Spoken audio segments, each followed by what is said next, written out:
We touched on it very briefly, but I'd just like to dive into it. The mental health effects of choking. What is it that you actually found within athletes that choke or don't choke and their mental health? Yeah, so interesting results that just came out this year in the context of choking consequences, and that is 7.1% of athletes. I'm just going to hit you hard on it on this one. 7.1 of athletes that were anonymously surveyed actually had suicidal thoughts.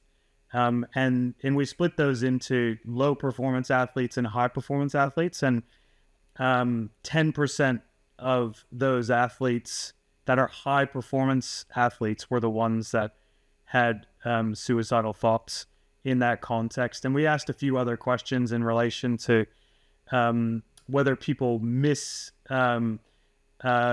training or games as a result of choking, which almost 25% suggested they had.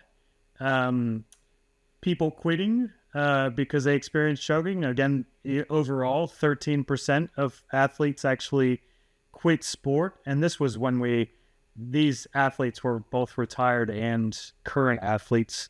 So these were some people that actually had already retired or stopped playing. So just in general, those are the sort of the big findings that we found just from this anonymous survey of athletes who actually experienced choking. And to be honest, I'll say one of the limitations of this study was we actually advertised for people that actually experienced choking. Like we said, have you experienced choking before? If you have, come and tell us your story type thing. And these are the stories that we're getting from people that had, possibly experienced choking. And that's, Denise Hill would say, well, the reason why, the percentages of chokers were so high was because you asked people who choked to come and do your survey, So fair enough. That's understandable.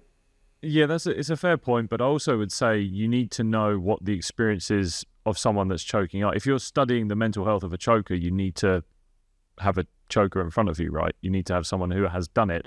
There's no point. It's kind of, I would guess, it's not. I know it could be seen as diluting the data, but and I know you don't want to be looking for things. You just don't want to be looking for the answers that you want, essentially. So, but in this case, you do need a sample of people that have done the thing that you're asking them about. There's no point asking someone about the mental health of choking if it's someone who's never choked before or doesn't believe they've choked before.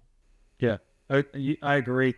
And we wouldn't have gotten any real data if we would have asked those questions. So, that's what the interesting part about this study was that we also asked about maladaptive behaviors to choking as well. So things like alcohol abuse or binge drinking or, risky behavior, those types of things, illegal activity, that sort of thing. And more often than not, it was the high performance athletes that actually experienced these maladaptive behaviors. And it was actually a significant effect that, people used alcohol more after an experience of choking.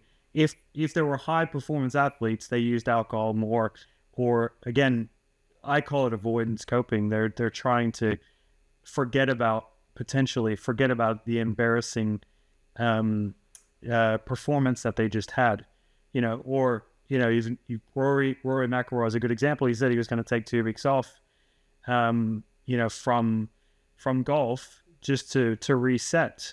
He had to get canceled one of his stops because he needed to take time away.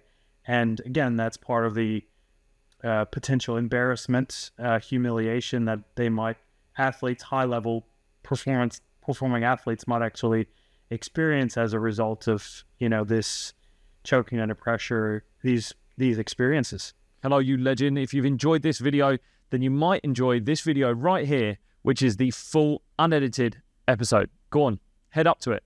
Up there. Go. Also, don't forget to subscribe to this channel so you don't miss out on any new videos. I'll see you soon.